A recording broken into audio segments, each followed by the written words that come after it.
Standing on the start line for school cross country, or on the edge of a pool ready for swimming carnival, or even standing on stage about to give a TEDxYouth talk can be a fearful place. Your hands begin to sweat, your heart is racing, and your stomach feels like it has a bad case of food poisoning.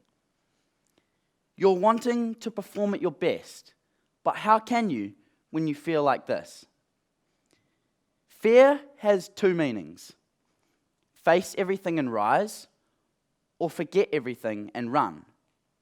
And your hands sweating and your heart racing is your body deciding whether it will rise or run. So what will it be? See you later. No, just joking. This fight or flight response is naturally occurring and is seen in animals and humans as a way of preparing the body for action. It occurs when adrenaline is released into the bloodstream, and essentially it is designed to keep us alive. Now, because it is so important to our survival, it happens quickly and without thought.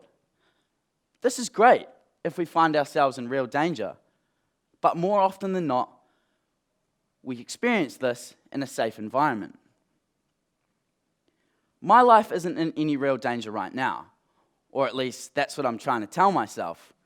But certainly, my heart is racing, my hands are sweaty, and I'm experiencing one of those fight or flight moments. Many of us, either at school, work, or on the sports field, know how these feelings can get in the way of performance. Read the newspaper on any given morning and you'll read of stories of how athletes have failed to perform at their expected best. Or as us Kiwis call it, choked. We need to learn to overcome this fear and to turn it into a positive energy rather than let it hinder us. Learning takes place in a specific part of the brain, depending on what is being learned.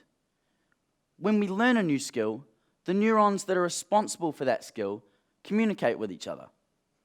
The more we do the skill, the more the neurons communicate, until the bond becomes so strong, just like a strong friendship, that conscious thought no longer needs to occur for the skill to take place. Learning to rationalize and moderate whether this fight or flight response is real or appropriate can be a learnt skill. We can't learn to stop it because it's automatic, but what we can do is learn techniques that help us moderate its effect. So there are the ones that you read about online, whether it's heavy breathing, keeping busy, or even special drugs. Now it's probably best to stay away from those though.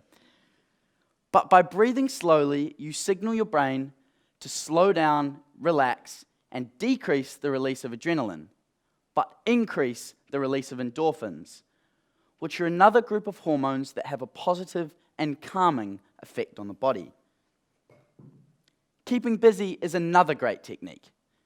Since our body is ready for the fight or flight response due to the buildup of adrenaline, using some of this energy will help reduce its effect.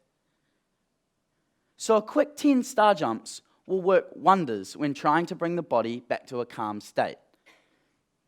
Both of these techniques are quite simple and easy to do, but there is one more that's a little more complex and interesting, and it involves separating our mind from our body. Our body is always in the present, but our mind can either race forward and think about the future, or jump back and think about the past. And the skill is being able to keep our body in the present and turn off our brain and trust that our body has built those tight bonds with the neurons.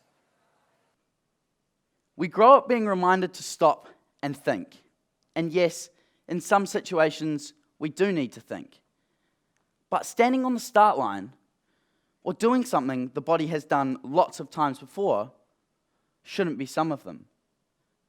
It's this thinking that encourages our mind to race forward and think about what will happen if things go right or wrong, or jump back to the past and think about what happened last time we were in this situation. if we had more opportunities to consciously let our body take over and to ignore the brain, then maybe we would be better at dealing with the fight or flight response and less burdened by the consequences of extra adrenaline. So next time you stand on the start line, look at it as an opportunity to disengage the brain and let the body run on autopilot and be impressed by how well it can perform. Thank you.